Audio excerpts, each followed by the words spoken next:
People may have wanted to talk smack about Nasa's idea of keeping things secure in security boxes and keeping everything that you need in the cloud, or having all your good personal belongings on you, but this episode ends with our boy's apartment on fire in the most comedic fashion possible, and I definitely think he won't let his father live this down. I don't think Nasa's going to be the type of person to be like, oh no, my apartment got caught in flames. He's going to be the type of person, see, this is why everything's on the cloud for me. This episode, we meet the parents finally. It's been a little bit of a trip to get there, and their parents, everything that I wanted from them. They are more wacky and ridiculous than I think any characters we've seen. They feel like the most socially awkward otakus, and I love them for that.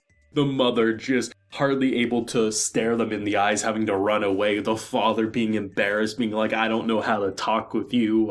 I feel like a boomer here. What's going on? How do I connect with you? It was precious. It was adorable. And it did such amazing development. I mean, you get heartwarming moments with the father literally groveling, saying, thank you for saving my son. When I got that call, my heart was gone. It was shattered, and realizing that you were the one to save him. Not only that, but you're the one to marry him. We cannot thank you enough. We didn't deserve Nasa to begin with. He was way too good for us, and somehow he turned out to be the best thing ever. You really get to see just how much he truly does care for the boy, and even though they feel like they don't have any sort of connection when they're kind of face to face, it's more of the socially awkwardness that kind of pushes them away. But at the end of the day, they're one big, happy, dysfunctional, amazing family. I love how this episode was all about family bonding, and of course people are going to always latch on to the, is Tsukasa someone more supernatural? Does she age? Does she come from the past? And I've always said I don't think that's honestly all that big of an importance until we reach the actual end of the show, because in the manga that's still a big question that people don't know.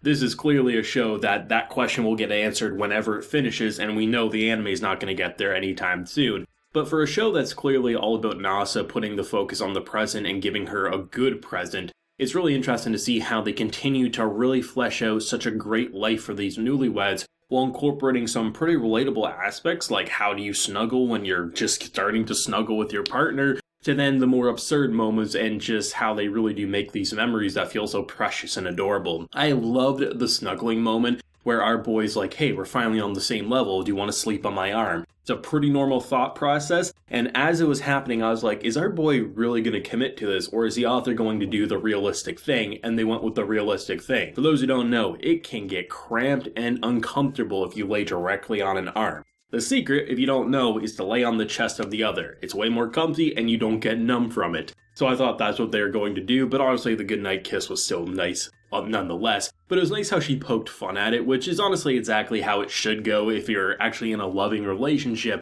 So it was really great to see how she was just kind of like poking fun and just being cute and adorable. And there was just so many little moments throughout this episode that really just brings a giant grin to your face. One of my personal favorite cute moments was when our girl is saying, hey, you know, I don't really care about going to these places, but if I take boring place plus adorable husband, it equals amazing memory. And I'm like, how do you not melt up this show? This show's already given us the worst types of diabetes ever, and the medicine is just watching more of the show that gives us diabetes. It's so sweet and it's so precious, and I love how every character we get introduced to is just as memorable as the last. I can't say if you removed any of the characters up until now, including the parents, that this show would be nearly as good. Of course, these two lovebirds can hold the show together just by themselves. We can watch these precious moments, but it's the entire cast working in harmony to really bring out such an adorable and interesting atmosphere where you never know what's going to happen. Now that his apartment is now burned down, and yes, he has everything he does need, it'll be interesting to see where he goes from here. You get a little glimpse in the preview, but not enough to really formulate an opinion on exactly what's going to happen. There's a lot of ways. Will they go to the mansion? Will they go to the spa, the little bathhouse that they go to? There's a lot of new things that are going to happen, but honestly, it feels like this is going to be a really great turning point. They're going to be able to take something negative and turn it into a positive, it definitely feels like. Because as long as they have each other, their relationship will be strong as ever. He kind of bought that apartment for himself, not really to live with another person. Yeah, she was really comfy in it, but all things considered, they did need a better place to live in the long term. So this will be a great kind of like push forward to make sure they find a great place to live together. And I think there's a lot of possibilities for it. The father was honestly more tame than I was expecting. I was expecting the mother to be a little more harsh and the father to be a little more embarrassed. The father being just a really he just didn't know how to interact with this girl, probably the age difference and not knowing how to say thank you for saving my son's life. and how she was doing things, just trying to make him feel more comfortable with the mother just being so socially awkward and embarrassing. You don't get to see it on the female side all that often, so it's nice to have a normal, functioning mother adult who gets to be this awkward and just has to listen in because she's too embarrassed to talk. And the sex jokes was hilarious. I mean, hey, just make sure you know we're right beside your room. Don't make too much noise. It is soundproof. Don't trust it. Not knowing what she's saying to them being like, oh my god. It's so ridiculous, but honestly, when you break down the layers, the real raw aspects about this relationship feels just as genuine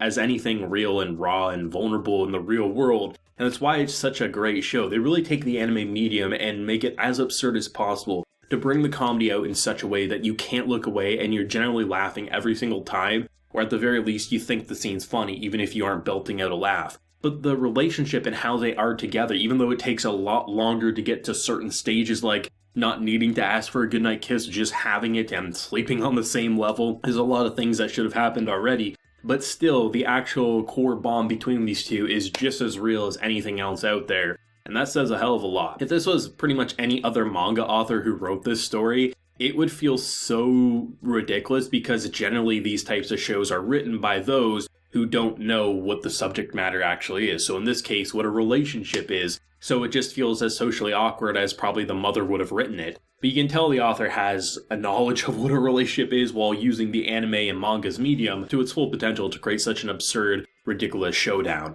And even though I can definitely say I wish we would have got to see more of the parents in this episode, I do think it's important to not stay there too long. It's kind of similar to any of the characters that we've seen. We don't want to see them too often, but we do wish we can see them more than we probably will. It's better to keep the viewers wanting more than the viewers feeling like we've seen too much of them. The stars of the show are Nasa and Tsukasa, so having them have to restart their life in a pretty brutal fashion, but comedic fashion, all things considered, is the way to go, and hopefully we'll get more phone calls with them. Maybe they'll come visit him. There's a lot of room to really turn these characters into something even more long-term special, and I think they're going to do so with grace. This show continues to be the warmest and sweetest show ever. People definitely latch onto the supernatural angle. Is she supernatural? Isn't she? I, since day one, have continued to feel like this show is all about the present and accepting that, things could be bad in the past and things could be bad in the future, but right now it's damn sweet and let's tackle the future head on and make the best of it, and that's clearly what the show is aimed for, which is probably why that question will never be answered until the show and manga officially wrap up, which is honestly a really nice feeling all things considered, because they can go supernatural or they can go comedy with it. Either way would work for me, but I'm just loving these lovebirds and they're continuing to blow me away week by week. I'd be interested to hear though, for this episode, what did you think of the parents and what was your personal favorite moment? The sex joke was clearly my personal favorite moment, but also just the sweetness about their relationship is so great, and honestly the mom and dad were just fantastic. But of course, whatever you're feeling, do let me know. If you enjoyed the video, be sure to like to share your support and hit that subscribe button if you happen to be new around here. So until next time everyone, please take care and have a good one.